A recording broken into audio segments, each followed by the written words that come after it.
ঈদ মোবারক। সারা দেশে আজ ধর্মীয় ভাবগাম্ভীর্য ও উৎসবমুখর পরিবেশে উদযাপিত হচ্ছে পবিত্র ঈদ উল ফিতর। রাজধানী ঢাকাসহ দেশের প্রতিটি শহর ও গ্রামের ঈদগাহে অনুষ্ঠিত হয়েছে ঈদের নামাজ।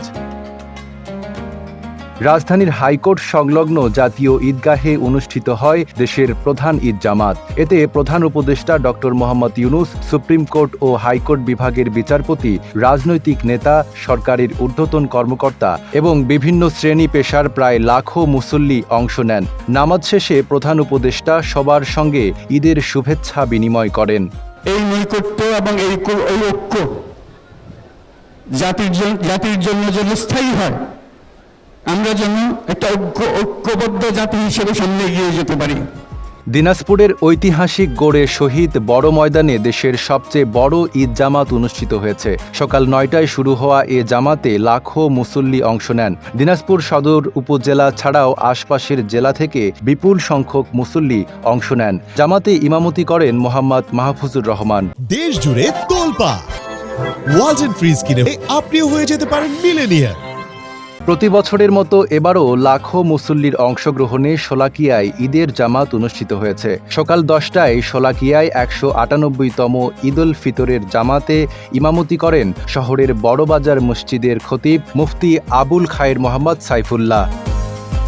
চট্টগ্রামের জমিয়তুল ফালা মসজিদের মাঠে সকাল ৮টায় ঈদ জামাত অনুষ্ঠিত হয়। প্রধান জামাতের ইমামতি করেন খতিব আল্লামা সৈয়দ আবু তালেব মোহাম্মদ আলাউদ্দিন আল কাদেরি। নামাজ শেষে বিশেষ মোনাজাতে ফিলিস্তিনের গাজায় নির্যাতিত মুসলমানদের জন্য দোয়া করা হয়।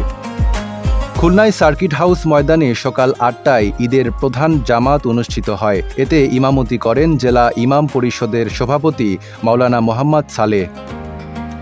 বাগেরহাটের ঐতিহ্যবাহী ৬০ গম্বুজ মসজিদে সকাল ৭:৩০টায় ঈদের প্রধান জামাত অনুষ্ঠিত হয়। জামাতে ইমামতি করেন খান জাহান আলী রহমতুল্লাহ মাজার জামে মসজিদের ইমাম ও খতিব হাফেজ মাওলানা খালিদ। দেশের বিভিন্ন ঈদগাহ, পাড়া, মহল্লার মসজিদেও ঈদের জামাত অনুষ্ঠিত হয়। নামাজ শেষে মুসল্লিরা একে অপরের সঙ্গে কোলাকুলি ও শুভেচ্ছা বিনিময় করেন। দেশ ও জাতির কল্যাণ কামনায় মোনাজাত করা হয়। প্রায় ১.৫ দশক পর প্রথমবারের মতো দেশের মানুষ শান্তিপূর্ণ ও স্বাধীনভাবে ঈদ উদযাপন করছে। ঈদ উদযাপন নির্বিঘ্ন করতে আইন শৃঙ্খলা বাহিনী বিশেষ নিরাপত্তা ব্যবস্থা গ্রহণ করেছে। প্রতিটি বড় ঈদগাহে পর্যাপ্ত নিরাপত্তা নিশ্চিত করা হয়। সব মিলিয়ে সারা দেশে ঈদ উৎসব ও শান্তিপূর্ণ পরিবেশে উদযাপিত হচ্ছে।